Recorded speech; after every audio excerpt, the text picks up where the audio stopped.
Hello and welcome to Earth911 Sustainability in Your Ear. I'm Mitch Ratcliffe, and we're back with another innovator interview.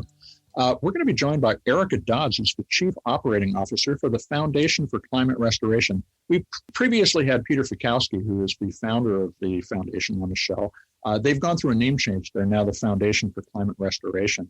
And we are pleased to have Erica on the show. Erica, how are you today? I'm great. Thank you so much for having me. Well, first, can you tell us what the Foundation for Climate Restoration's mission is? Yeah, the foundation came out of the question, what is it that we want for our climate?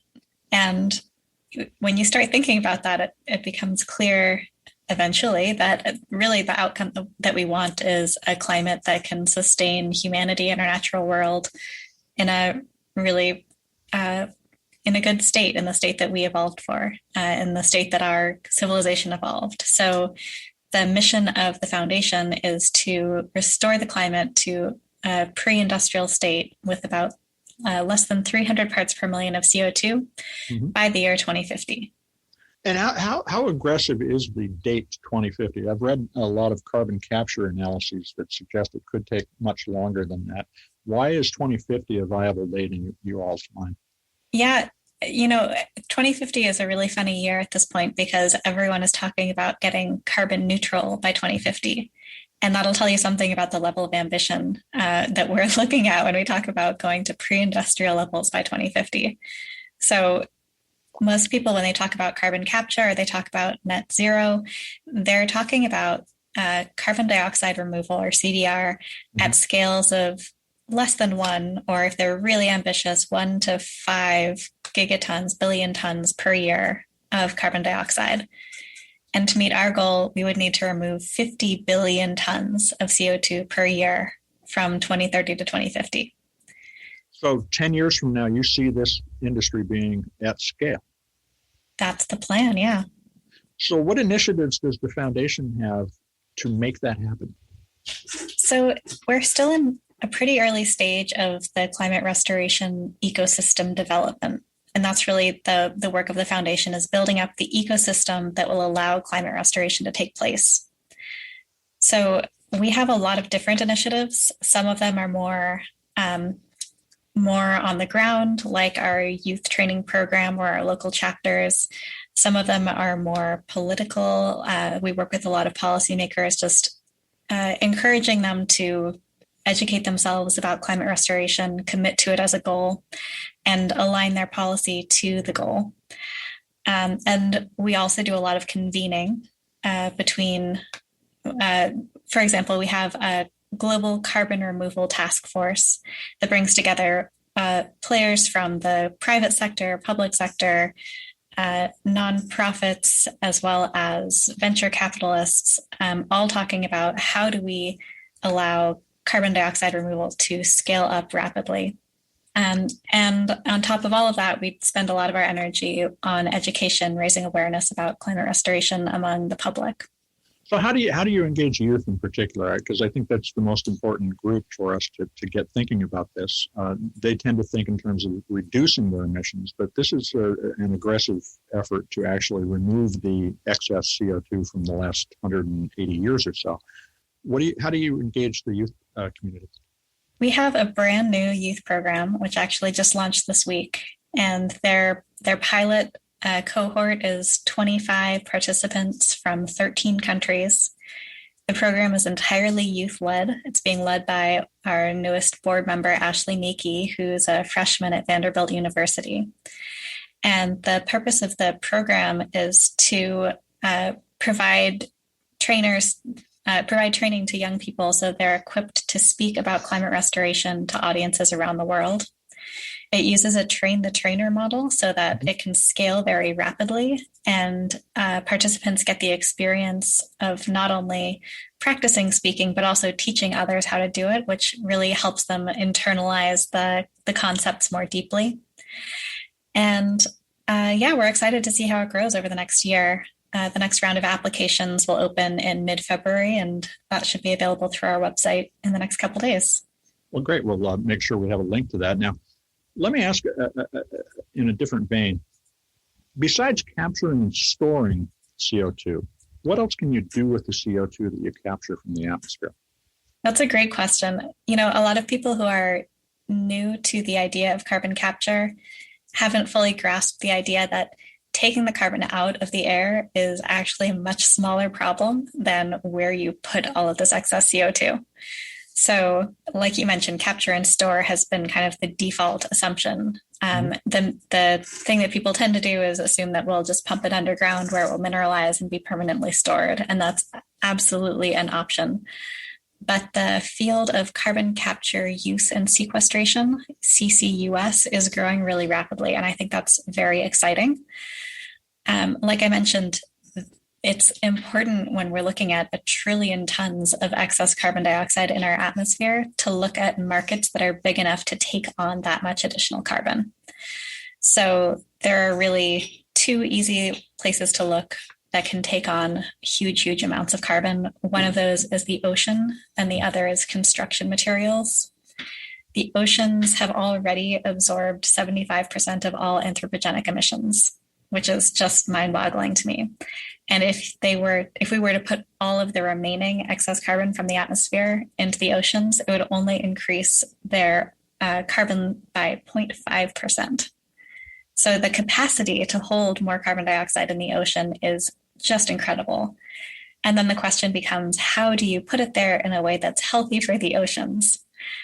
And the thing to do is to increase the primary productivity of the oceans, so increase the photosynthesis. And one way that you can do that, there are a lot of different solutions being explored, but one of them that I like is you can use a wave-driven pump to bring cool, nutrient-rich water from the deep ocean up towards the surface and use those nutrients to feed kelp farms. Right. So if you use a lattice structure and plant kelp on it in the deep ocean, as the kelp grows, the lattice sinks deeper, and then you can sink the kelp once it's fully grown to the bottom of the ocean, and it keeps its carbon there for 1,000 years. And then the other place that I mentioned is construction materials. There are a lot of different innovations now for storing carbon in concrete and rock. The one that I find most exciting is combining carbon dioxide with calcium in order to make synthetic limestone, which is one of the most commonly used rocks for construction. And there's a huge market. It's a 50 billion ton market for rock every year, and it's growing all the time. And that contributes about 6% of annual human emissions already, the concrete industry alone. So this is really something that, to me, is critical that people understand, is that we could literally mine the air, fixing the environment along the way, but creating a completely new alternative to provide construction materials, or in some cases, fuel. Right. And if I could dive in a little bit deeper, it's the cement industry specifically that has that 6% of emissions. Yep. Cement is the part of concrete that is the most carbon intensive. So the cool thing here is you could actually take the emissions from a cement plant and make the aggregate from it. And concrete is composed of aggregate, which is like rock and sand, water and cement. Cement is only, 10 to 20% of a concrete mix. Mm-hmm. So the fact that such a small part of the concrete mix makes so much carbon dioxide, but then you can just take that carbon and put it into the other part of the concrete mix is so cool. A circular economy. Exactly. In a nutshell. And that's, so we have said both on Earth911 and on the show that this is the moonshot. This technology is really our generation's moonshot to transform almost everything. Let me ask a question. Elon Musk recently announced a $100 million prize to the organization that delivers what he described as the best carbon capture technology, which wasn't particularly precise. How did that help, or did that actually kind of distract people from the more important work that they're already doing? I think it was a Quartz article with the headline that Elon Musk just spent $100 million on marketing for carbon capture. Mm-hmm. And I think that's so accurate. It's caused such a buzz around the world, even among people who've really never thought about carbon capture before. I think everyone in the space realizes that there's a lot of room for new investment, new innovation. And even if Elon Musk's $100 million doesn't do anything, it still has definitely been a catalyst for more people to start thinking about, the opportunities in the space. So I think that it'll really help things move along. Well, we've certainly seen a major uptick just in conversation about it since that announcement. It's great to see him use his money for something that profoundly important. Now, let me turn to a different topic, and that is your background. You have a PhD in interdisciplinary evaluation, and you've worked in international development, both in Africa and India. You work on an idea called eco-anxiety. So I want to ask, what's the state of the human community? Is eco-anxiety affecting every culture around the world these days? Yeah, I would tentatively say yes, but I think in reality, it's a lot more complicated than that. Okay. I was recently talking to someone from the Maldives, and the Maldives is one of the lowest lying island states in the world. And they're looking at their entire country being underwater within the next decade. So I think that there's a reality there that's so different from anything that, I personally have experienced. That level of anxiety associated with living in a place like that, or like Bangladesh, these places that are so hard hit by climate impacts, that has to dramatically increase the level of eco-anxiety. But even so, I've done a lot of workshops with young people over the last few years, and the first one that I did a couple of years ago in Maryland, I was really struck. I asked the high school students that I was talking to close their eyes and just think about their future 30 years down the road. What does it look like? And they all said, I don't have one. Really? They're all so aware of the severity of our climate status. They really just didn't think that there was a way out. So planning for that future, I don't know how they did it at all. And for me, one of the reasons that I'm so interested in climate restoration as a goal is because it provides a way out of that, right, that doom and gloom. Even if, I personally can't take the CO2 out of the air and store it somewhere, I know that by working to raise awareness, to get people to commit to this goal, to, even just orient my life around climate restoration, it really takes a burden off of my shoulders for thinking about how horrible the future is going to be if we don't do anything, which is just a scary place to live. So what are some of the signature features of eco-anxiety? How would I identify when I'm talking to somebody that that's potentially what's bugging them? I think that there are two main ways that it appears that I've seen. Mm-hmm. One of those is someone who is desperate to do something and feels like nothing is enough. And they can't stop thinking about reducing their carbon footprint and, stopping using plastics and getting the people in their lives to do the same. And they just feel exhausted by the effort and really disheartened because everywhere they look, there are people who are not doing what they know to be the right thing. I have days of anxiety, so thank you for helping me. Oh, yeah. I think anyone who's working in this area has days like that. The other kind of signature eco-anxiety symptom I've seen is when people just can't confront it. So they know that climate change is real, but they just can't handle thinking about it. Honestly, that's where I was before climate restoration entered my life. Even talking to our founder the first time about climate restoration, I really had to take a deep breath and say, okay, I'll be curious this time and ask him what this thing is that he's talking about. But I really wanted nothing to do with anything about climate change because I knew it was a lost cause. I knew we were doomed. Why would I enter into this conversation? Or people can't bear the thought that this could be real, and so they just deny it altogether. So I think those are the two kind of sides of the coin. It's interesting. I had the same experience with the founder, Peter. He walked up to me at an Earth Day event and just started to tell me that we could save ourselves. And I thought, okay, either this guy's crazy or there's something really surprising that I don't know about. And it turned out there was something really surprising. Yeah. He told me early on in that conversation, he said, we've known how to take CO2 out of the air ever since we invented, sealed capsules like submarines that we put people into. You have to be able to take CO2 out of the air if you're going to have people going underwater. I was like, oh my God, like, that's right. This has been around for a while. Like, we have a lot of work to do to improve it, but like, yeah, this is not a new idea. Right. And anybody who's seen the movie Apollo 13 knows that they figured out how to do it even with the stuff that they had around the space capsule to save their lives on the trip back. So it was really stunning to just recognize that we had all the pieces. And innovation is usually not complete invention, but taking the stuff that's around and putting them together in new ways. So there's another question I wanted to ask you about eco-anxiety that ever since we scheduled this conversation, and that is, do you see some of what we see going on in the United States, this socio-political conflict, as a symptom of climate change? Definitely. I wouldn't know whether it's part of the root cause or just a symptom, but sure. Our country has become very polarized, and like I was just saying, there are so many people who either they know climate change is real and they can't face it, so they just don't want to hear about it, or they can't face it, so they deny that it's real.